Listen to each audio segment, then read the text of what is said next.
Welcome, everyone, to episode 365 of Just Joshing. I'm your host, Joshua Pentolaresco. I write stuff in podcasts, too, and today it's story time once again. Chapter 3 of The Cloud Diver, just one chapter this week.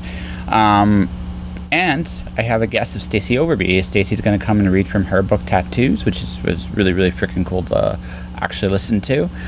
A couple things. This is not my best audio work.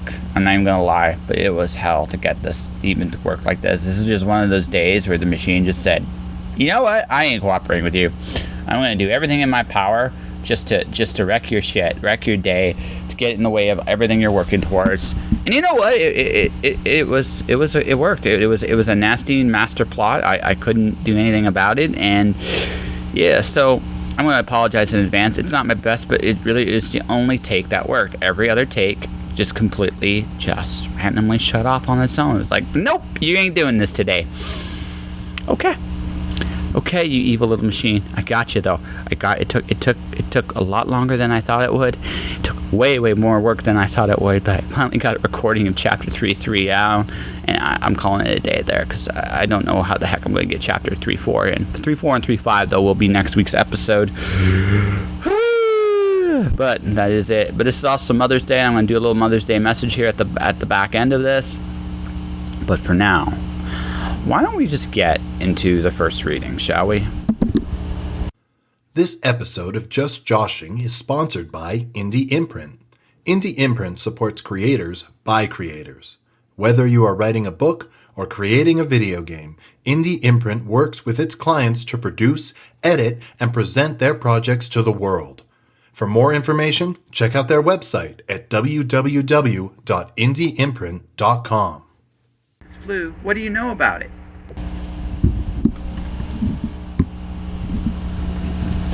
It was all I can do not to exclaim, ow, ow, ow, the whole way down, but at least we weren't running. Gunblade seemed unaffected by this whole strenuous activity thing. Maybe it was what she ate? We hit the end of the stairwell and opened the door at the bottom of it. Down here, people still traveled home. The Void Life Network was already broadcasting the disaster we caused on the floors above. The monitors splayed with the wrapped-in, plastic-looking news people reporting on the explosion. Beyond that, there was no indication anything was going on in the building. It occurred to me how strange it was that each floor was isolated from each other. No one ventured beyond their home floors at all, other than to go to their work sector and the same building. I remember where I came from, and marvel how different this day was from the rest of my life. In my previous life, I was in a small town with open spaces and stars in the sky at night. In my recent life, all I had seen were the walls of my little apartment. The tenants here were a lot darker than I was. I'd seen athletes on the vids before, but there's something unreal about a vid. When you meet these type of monsters in real life, you realize there's no screen does them justice. Freakishly large, tall men and women roam the halls, none of them even sparing a glance at us as they shuffled into their headquarters. "Where are we?" I whispered. "Don't whisper," she replied in a pleasant conversational tone. "Act like you have a backbone. Walk tall, speak soft, but with surety." "Okay," I said in a calm, rational tone. "Where are we?" "Promise you won't shriek?" "I promise I won't shriek." "You sure?" "I solemnly swear I will keep this conversation level." "Okay," she replied. "We're on the security floor." I squeaked. I very nearly shrieked. The desire to crap my pants reached the point where only sheer willpower was keeping me clean. Somehow, it was all summed up to a mere squeak. I was almost proud of myself. "Are you nuts?" Can you think of a better way to escape? I had to admit she had a point. Only a crazy person would put themselves right into the heart of security after causing a major explosion. No one would think about it at all, least of all me, who was small and terrified at the thought of meeting Void Life security. But look at it this way, Diver. Security, by and large, is up from where the explosions occurred. Our robot zombie friend is going to be dodging them for a while. As long as we don't draw attention to ourselves, we should be okay here. These guys won't bother us? A few of them were giving me the odd side-eye glance here and there, but for the most part, no one even bothered to look at us. "I'll be ready if they do."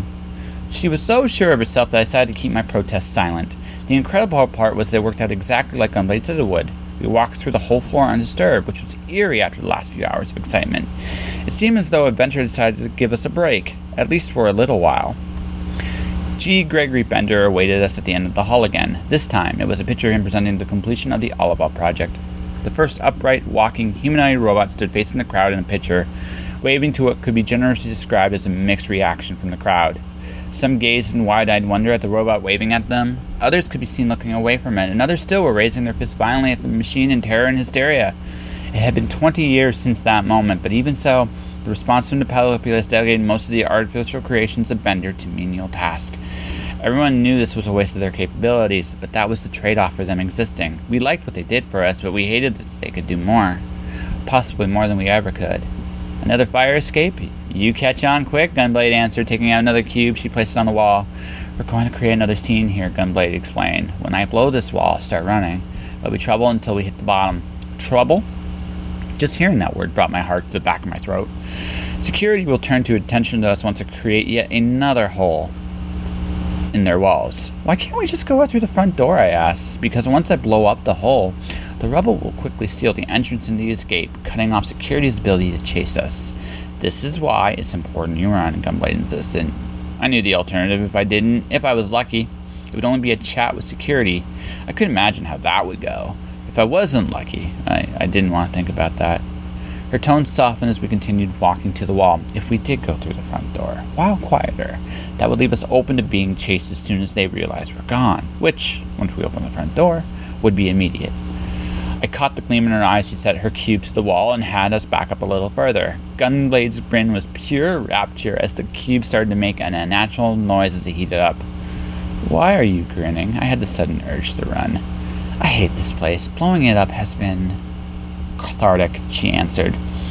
She was actually perking up from the noise being made from her cube as it grew louder.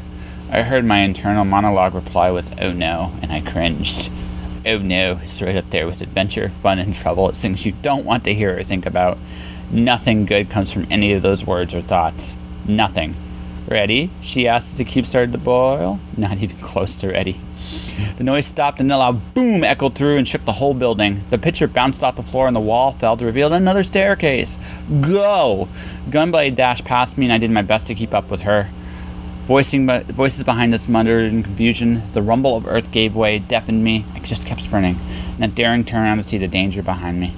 Think you have what it takes to survive? Then get your ass to Mars! Get Your Ass to Mars is the latest simulation sensation courtesy of Indie Imprint. You are pitted against the hostile nature of Mars. Can you survive and pave the way for future colonists? Or will you succumb to the many pitfalls and obstacles in your way? Get Your Ass to Mars, the Dragon Edition, is available now on PC and Steam. Go to indieimprint.com for more details. And that was chapter 3-3, a little break for Johnny this week, as you know, no running or blowing up. I mean, he only nearly pissed his pants once. I mean, for Johnny, that's a good week. That is a really, really good week.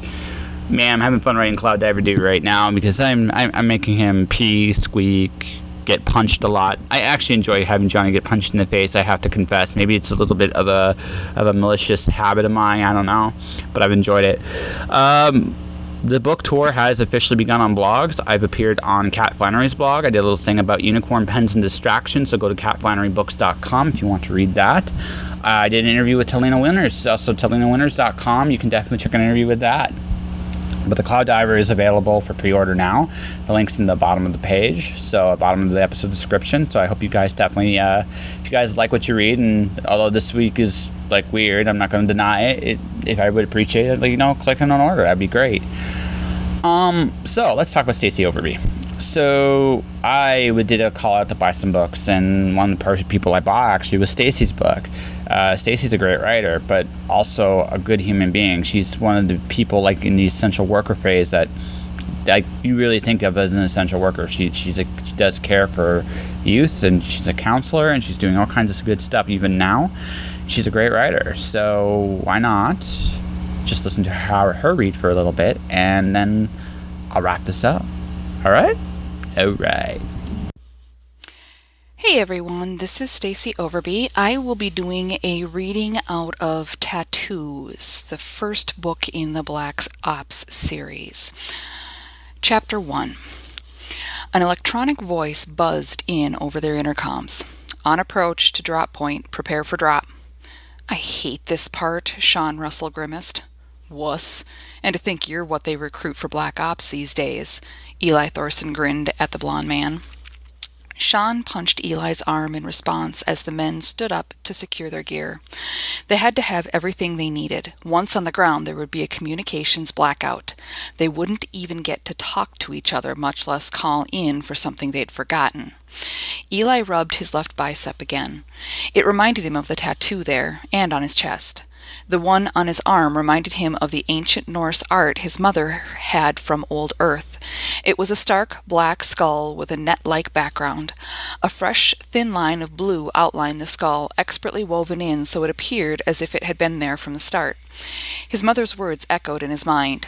These are our people, warriors known for their strength and feared in battle. You even have their height and build. Eli knew she had been right. At 2 meters tall and just over 110 kilograms, with his reddish-brown hair, he looked just like the Vikings of old. The one on his chest was more complex. A larger band of the same net-like lines ran across his left side, starting at the center of his chest and ending at his spine. A pair of sai, his weapon of choice, were tattooed in real silver over the lights on his left side. Layered over the sai was the same skull as the one on his arm. Centered on his chest and anchoring one end of the Black Ops tattoo, Eli had chosen to put the Old Norse symbol of a runic compass. On his back, anchoring the other end, a Norse symbol of protection. The skull wore a fresh, thin blue halo. Gods, I was such an idiote walking around like I was hot scotta because I had my ops tattoo done in real silver. Hurt like Colossi getting it done. Now what's it worth? Thorson, you okay? Yeah, Russell, I'm fine. Good, because we're about to take down a huge compound. I'd rather not get my Kolos killed for your daydreaming. Sean shifted his backpack and double-checked the battlesuit controls on his arm. You worry about your part in this. I'll take care of mine. If you get yourself dead, that's all on you. Right. Time to get your head in the game, Thorson. Major Wade won't be happy if this gets screwed up. From what my contact said, General Vaughn is all hot and bothered over this mission. Sean had moved to confirming the voice distorter on his helmet functioned as expected. Why? Not sure. My sources weren't either.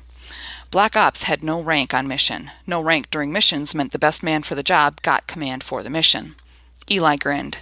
You sure you got everything we need for this mission? I don't want a repeat of Moroka 3. Lay off, Thorson. I made it work, and it's not my fault the drop shuttle didn't drop the second crate as instructed. You're damn lucky you can make explosives out of bubblegum and bootlaces, or we'd have had to scrub that mission, and you know how well that goes over with Major Wade. Eli glanced at Sean while sorting through his pack, double-checking his equipment. Then why are you worried this time? You're working with the best explosives expert around. Me, Sean grinned. Eli shook his head. Why am I worried?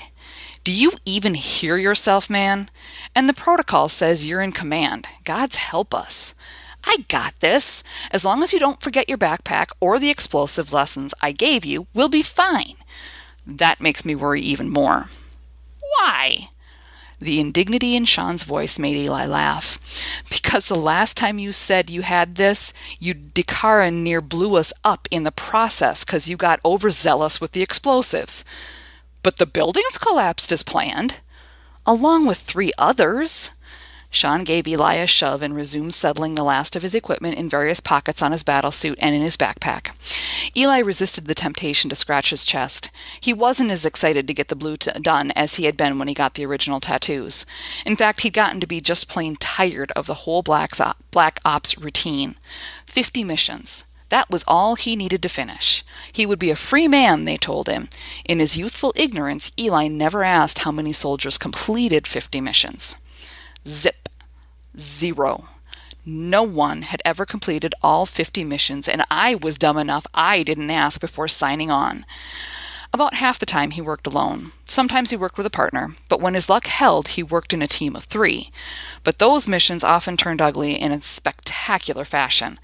Though he liked to have the company, he hated team missions. Too many good men had died already.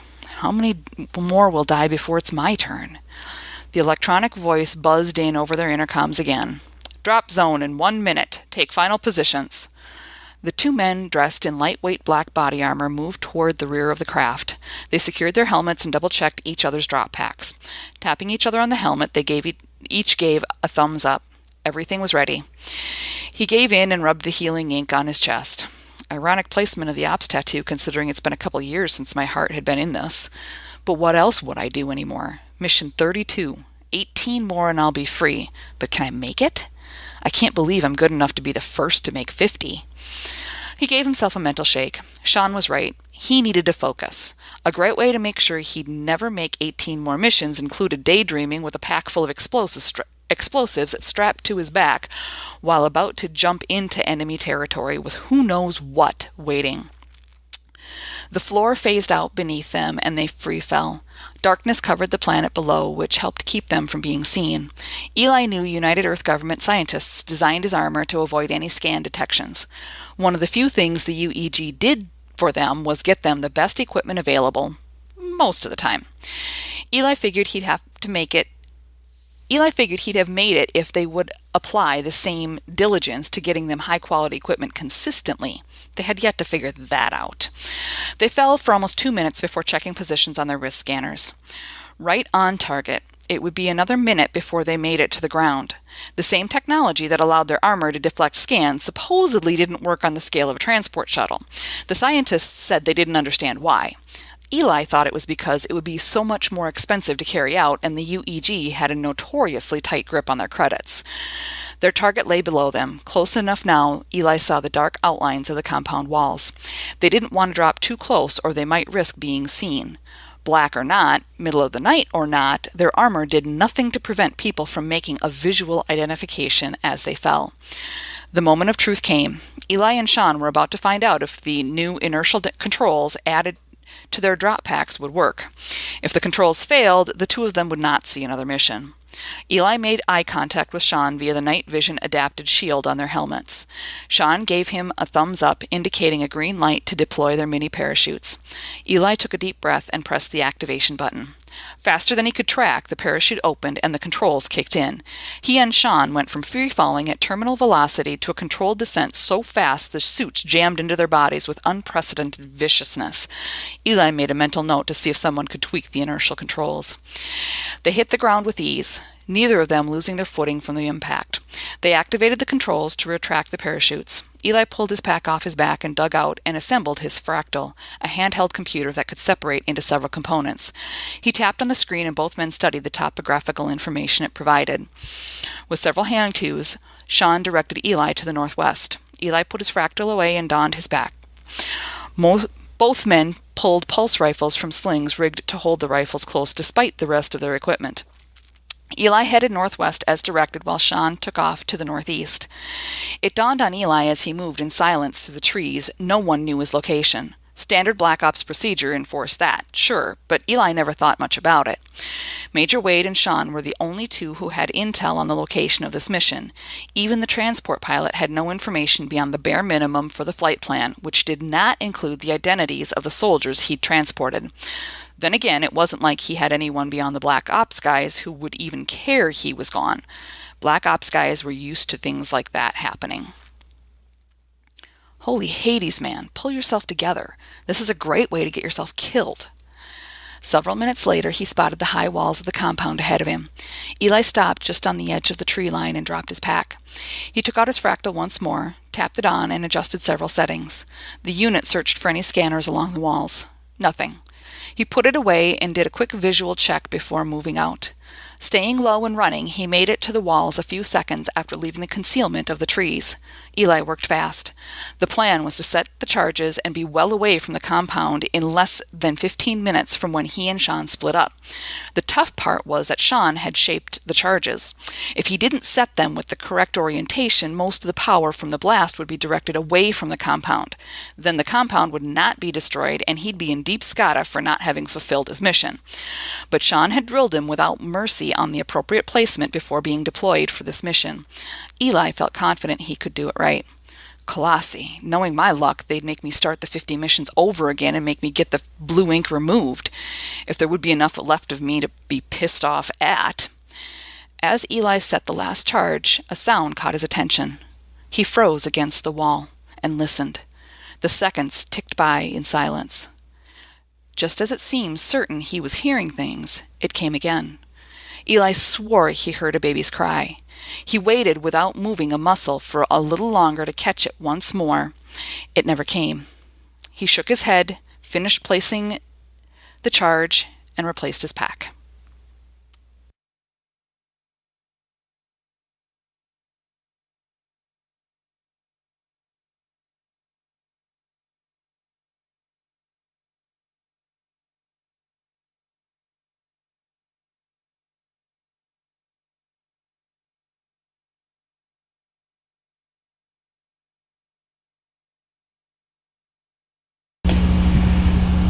And that was Stacy Overby reading Tattoos. And like I said, the link, the description for the link is below. You should definitely check them out, courtesy of Three Furies Press. Stacy, thank you very, very much for coming on and reading for my show. My next episode is actually my conversation with Stacy herself, and it's a humdinger of a good one. I promise. It's great. No, I really enjoyed chatting with her and meeting with her, and I think you guys will too. So there's going to be a little lineup change this week. I was going to do Travis Hansen this week as well, but I'm going to move Travis, I think, a week later. Simply because I think Lance Bond, the artist of the Cloud Diver, the illustrator of the Cloud Diver, is going to get his due on this week as well. It kind of makes sense because my book's coming out this week, so I thought I'd do that. So that's the first thing. There's a slight lineup change, but not a major one. Travis will be back. I'm going to have Travis and Kaylin Smith on the same week on the podcast, and yes, I'm super, super duper excited about that. I got Kaylin's, and I can't wait when I get to the point where Christina Z actually gets interviewed for this podcast, because that was a blast. Might be my favorite conversation this year, actually. It was super fun. But I've been really fortunate and really blessed. Just some of the things have worked out for me. Like I said, I'm still going to be open, guys. If you guys want me to do blogs and promo work for the Cloud Diver, I'm not going to stop. Advertising is a very big part of what you do, especially right now. Even though things are tough, this is not the time to stop advertising. This is actually the time to ratchet it up, because things will change. Events change, things move forward. It's just about getting out there and doing your thing, and that's all I'm doing right now. It's all I'm creating, and it's all I'm going for. But this is Mother's Day, and I should talk about people that really matter to me. So first off, I wish I could say my mom and I had a great relationship. We don't. We really, really don't. It's just the way it's worked out. I'm sad about it on one hand, but on the other, it is what we both want, I think. My mom's, and I'm saying this in all sincerity, she's happy with the life she has, and you know what, that's her choice, and I can respect that, and I hope, honestly, I wish her nothing but the best. If this is what she wants, I will, you know what, I love her, I always will, but it's, it is what it is. As far as people in my life right now, well, I got two grandmothers, so I'm going to talk about both of them here for real quick. I'm going to talk about my mom's mom first, Oma. You've had Oma on the show. She got really nervous, really bashful when I interviewed her. It was so cute. She's taught me so much in the last couple of years. She's dating in her 80s, and I think it's great that she's found someone she loves. I think it's great that she's living her twilight years with someone that's there for her all the time, and they're having the best time of their lives. And her boyfriend Reinhardt's a good dude. I really like him, and I'm glad they're there for each other. And my grandmother's living proof that life never has to end, no matter how old you are. And I think that's such a great thing, and I love what she's doing with her life. And I'm curious, maybe she'll get married again. Maybe it's just going to be a crazy adventure the rest of her life. I don't know. I think that's awesome, and I think that's great. My other grandmother, from my dad's side, Nana, raised me. First off, I didn't have a chance. I got to say this up front. I didn't have a chance. My grandmother had raised two brothers. She raised Dad. She raised Uncle Andrew. I was her sixth boy. There's literally nothing I can do. And my uncle just had his first kids. There's nothing they can do. I mean, the only difference now is my grandmother is older. She doesn't quite have the raw power she had when she was younger. But yeah, my grandmother might be the toughest woman I've ever met, bar none. Heart of gold. I love her very, very much. She does fact of the matter is, I wouldn't be the person I am without her. She taught me a lot about what it actually means to be tough, and I don't think people. My dad was my hero, still is some ways. Like his heart, he's got a good heart, but he got that heart from her. My grandmother was always there. She taught me, like it comes to integrity and it comes to things like, authenticity and just being there. There's no one like my grandmother. No one. And I love her. Nana, I love you. Oma, I love you too. Happy Mother's Day. I hope you have a great one. And that will do it for this episode of Just Joshing, ladies and gentlemen. So, this is book launch week, so if you want to support me or Stacy, there are book links that are in the description below. Take a look, take a gander if you like what you see and hear. Put your order in, and if you read the books, leave reviews. Reviews are awesome. Share on your social media feeds, that'd be great too. Whatever you do, though, I hope you do enjoy the book I wrote, and I know Stacy would wish the same with hers. Subscribe to the podcast, iTunes, Google Play, Spotify, Stitcher. YouTube channels, Josh Penteloresco. All my previous 299 episodes are there if you want to listen to them at your heart's content. If you want to talk to me, I'm on Twitter and Instagram at jpenteloresco. My Facebook page, Josh Penteloresco Author Podcast. Stay inspired, guys. I'll see you guys this week. It's going to be a heck of a week. Finally.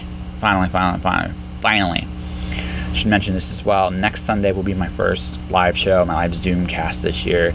My guest, the incredible Sophia Evangelina. I think next episode is going to be a lot more focused on that event than the book, because I want to really talk about why I believe in her and what I think everyone can learn from her, because I think that she's awesome and I think people should do that. So check that out next Sunday. Thanks for listening. Stay inspired. Chase joy. I'll talk to you guys later. Josh. Shush.